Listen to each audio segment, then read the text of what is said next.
first thing Sarah feels each morning is the damp chill of sweat-soaked sheets clinging to her skin. Her own breath rasps in her ears, loud and unfamiliar, as she stares at the ceiling she cannot recognize. The air smells of stale ozone and something else. A metallic tang like old pennies left in a damp pocket. Her fingers trace the sticky residue on the nightstand, a substance she cannot name, left by a hand she does not remember using. From another room, a faint scratching begins. Not the sound of an animal, but something slower, more deliberate, like nails on drywall. This is not amnesia, it's a daily erasure, a hollowing out that leaves her a stranger in her own skin, in a house that whispers with forgotten movements. And the worst part isn't the emptiness, it's the certainty, deep in her gut, that something is waiting for her to remember. Every sunrise is a fresh tomb, and she is the ghost buried inside. Her own reflection is a stranger's face staring back from the glass. The man sleeping beside her could be a threat. Her mind screams the warning, but her body remains still. When she tries to speak, only foreign syllables rasp from her throat, a language she's never learned. The air smells of ozone and cold sweat, and every instinct tells her to run, but her limbs won't obey. A frantic hand scribbles incoherent notes across paper, the pen scratching like desperate whispers. A globe spins in the dim light, its surface stained with dark, inky fingerprints. This isn't some spy thriller, it's her fractured reality. By the time this story ends, she will have unraveled completely. 2 years ago, Sarah Miller's life was a sun-drenched dream in Austin, Texas. Her successful graphic design career thrived alongside a deep love for exploring the hill country trails. She shared it all with Mark, her husband, in what seemed like a perfect, settled life. But beneath that serene surface, something in those very woods was waiting. Sarah was sharp, witty, and unshakably certain of who she was. Her identity was bedrock. Then, in a sterile hospital room, that certainty dissolved into confusion as she clutched her throbbing head. It began with a migraine, a deep, persistent ache that seemed to whisper from within her skull. The air in the room felt unnaturally still, carrying a faint, metallic scent that clung to the back of her throat. It wasn't a normal migraine.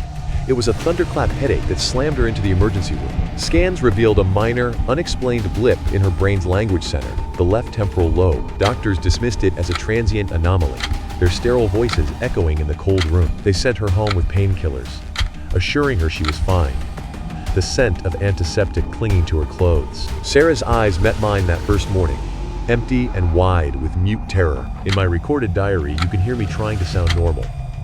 "Good morning, sleepyhead." Her whole body recoiled at those simple words. That flinch, sharp and involuntary, was my first real glimpse of what had followed us home. Then her voice emerged, but it wasn't English. It flowed with a strange melodic cadence.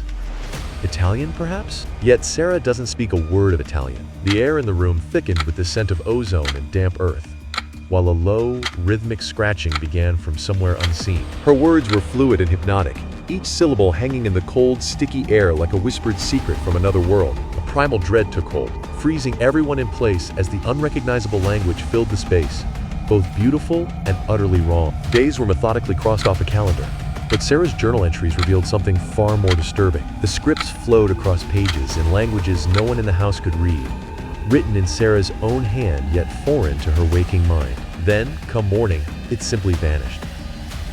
Sarah returned to herself, with only fragmented memories of speaking in tongues that made no sense. Her family breathed a sigh of relief, but the air in the room carried the faint, lingering scent of ozone and the unsettling awareness that something had left its mark. And then it happened again. On day 3, fluent Mandarin emerged from her lips. The following day brought rapid-fire Portuguese. This wasn't just about language acquisition. It was the persona. Dr. Arthur Lee, in an interview, revealed the chilling diagnosis. We dubbed it Linguistic Diaspora syndrome. Her brain's language map wasn't damaged. It was hyperactive, rewiring itself every night. But it was more profound. With each language she learned came accretions of identity, like layers of silt settling over her core. Memories she couldn't have possessed surfaced, vivid and unbidden. Aversions bloomed.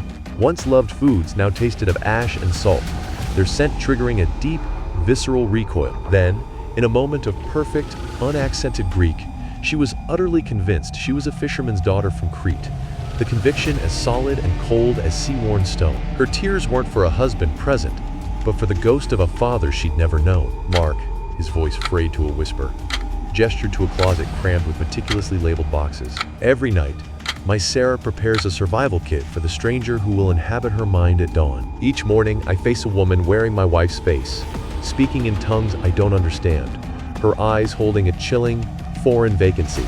He passes her a single folded note. Her eyes scan the words, and her expression fractures into raw desolation. The psychological damage was absolute. Sarah, the graphic designer from Texas, felt herself dissolving, becoming a phantom in her own existence. She was a spectator, forced to watch these other women inhabit her skin, move through her days. The air in her apartment grew thick with the scent of her own fading memory. A profound, unending grief settled in her bones.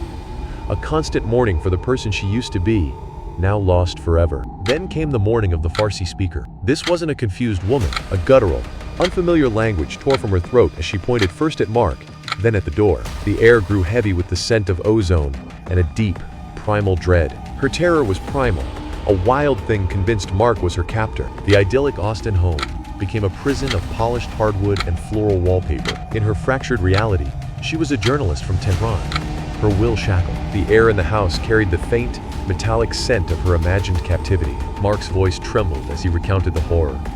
She hurled a lamp, screaming pleas for help in Farsi. The air grew heavy with the scent of ozone and fear as I had no choice but to reveal the truth. I showed her the medical files and news articles, her own face staring back from the pages. Then, her eyes locked onto my driver's license, her face next to my name.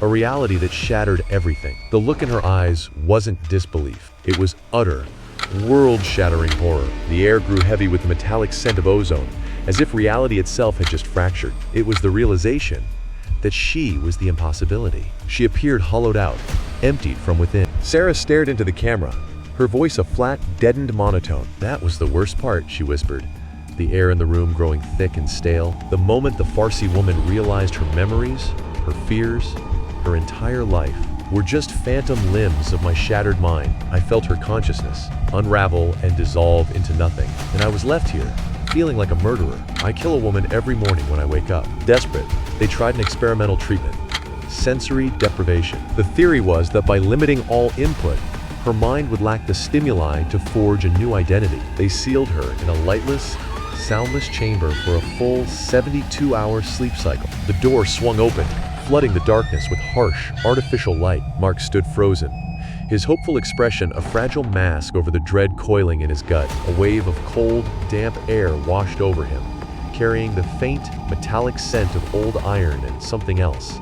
Something sweetly organic and wrong. The single, tentative word, Sarah, hung in the air, swallowed by the profound, listening silence of the space. No answer came, only the distant, rhythmic drip of water and the palpable pressure of being watched from the dark. "Honey, can you hear me?" A long pause followed, broken only by the faint rustle of movement in the dark. Then, a raw, hoarse whisper cut through the stillness. "Ich bin here." "Sarah?" Mark's voice was a confused murmur, swallowed by the oppressive quiet of the room. The voice switched to English, its cadence flat and alien, devoid of any human warmth. "I am here." But it is quiet. The house was empty, but the air was thick with a metallic scent. Every movement she made was deliberate, her fingers tracing the cold, damp fabric of the armrest. A faint scratching sound whispered from the walls, though she told herself it was just the settling of old wood. In that precise, slow motion, a primal dread took hold. She was utterly alone, yet not truly alone. Her English is flawless, yet it carries a clinical precision, the mark of acquisition, not birthright. The treatment succeeded, in a manner of speaking. Sarah no longer awakens as a stranger. The cascade of languages has ceased, leaving behind a hollow, metallic quiet in her mind. Now the only sound is the faint, sticky scent of ozone that lingers after the storm has passed. But the Sarah who returned was not the one who departed. Sarah. The archives are sealed. The voices have fallen silent. I remember my life with Mark, my career, my friends. But I remember it all as if reading someone else's meticulously documented biography. The emotional connection, it's been archived away. The woman who loved hiking, who detested cilantro, who could lose herself for hours designing a logo. She's just another specter now. Voiceover. And yet, Mark still loves her. He cherishes the quiet, serene woman who emerged from the storm, a calm he clings to. Yet every day, he grieves for the vibrant wife he could once ignite with just a glance. The air in the house now carries the faint, metallic scent of old grief, a sharp contrast to the memory of her laughter. Sarah looks directly into the camera, her gaze clear and profoundly sad. People ask me if I'm happy it's over. I am, but I'll confess this to you now. In the profound stillness of the dead hours, I feel their absence, all those other versions of me. the ones that fractured and fell away, however brutal their existence.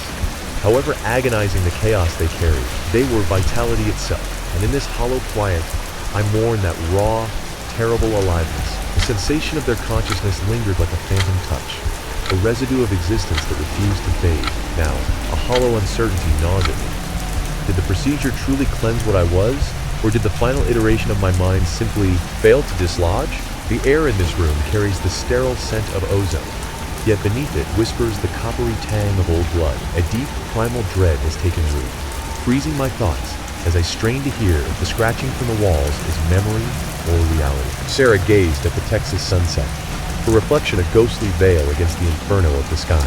The air carried the faint scent of ozone and distant rain, but inside, the only sound was her own shallow breathing. Her fingers traced the cold glass, feeling the barrier between her and the world, and the one within her own mind. In that frozen moment, the question wasn't about what she saw, but who was looking back.